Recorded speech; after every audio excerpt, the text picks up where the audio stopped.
By many accounts, roughly half of all Canadians are without a will. If you're looking to get a will and you aren't sure where to start, well, you've come to the right place. Our next guest says this vitally important task might be easier than you think.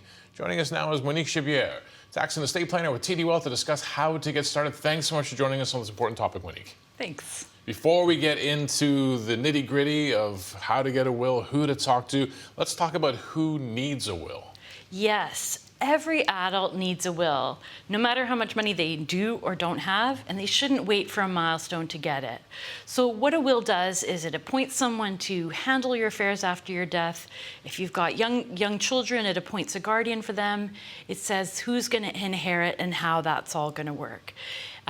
Most people in Canada know that they should have a will, but as you said, a lot less people do. So I've also seen statistics that roughly half of Canadians don't yet have a will.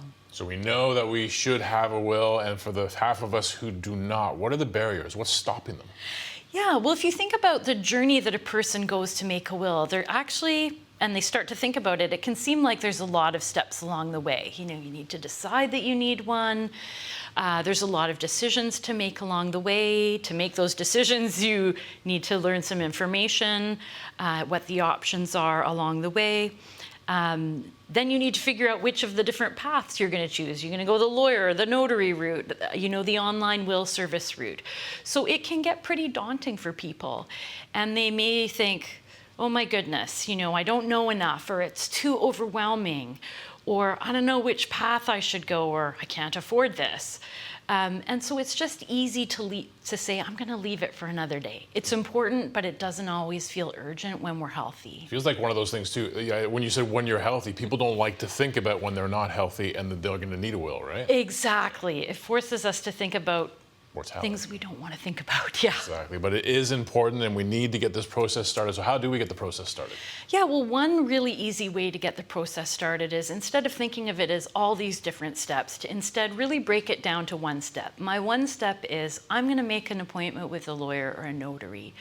And that is a much easier, more manageable task to do. So lawyer or notary will be different depending on which province you're in, and Quebec's a little more common to have notaries.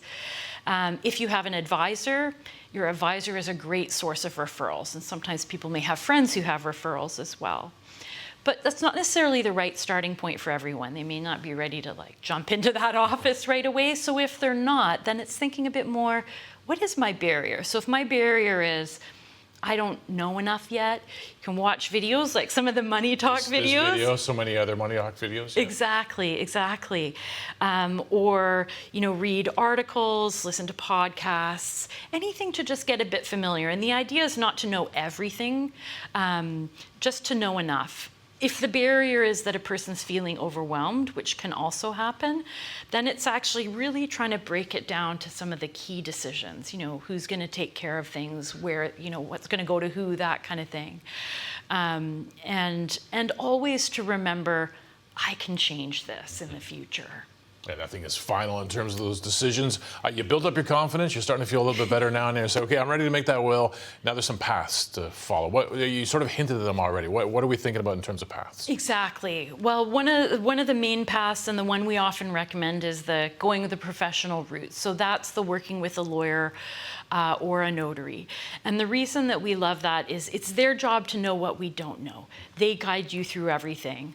And also, it's really easy to make, if we're doing it ourselves, it's easy to make mistakes on our own, and the lawyer's going to make sure that that doesn't happen. They also will make sure that all the different parts of our planning fit together, because it's not all about the will. We have beneficiary designations. Sometimes we own things jointly. So with a professional, then we have that guide, and it's their job to make it manageable and take us all the way along, from start to finish. What if someone goes that online route? What do they need to be aware of?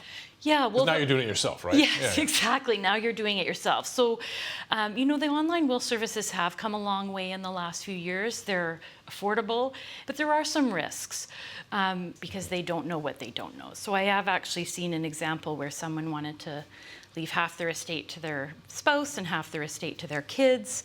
But actually everything was going direct to the spouse. So it wasn't going to work exactly the way that they had planned. And so that's where working with a professional is going to make sure that all that side is covered. But it is a good option to have in the mix. All right, great breakdown of a very important topic. Thanks so much for that, Monique. Yeah, and one last comment I'll make is people have got this, they can get it done.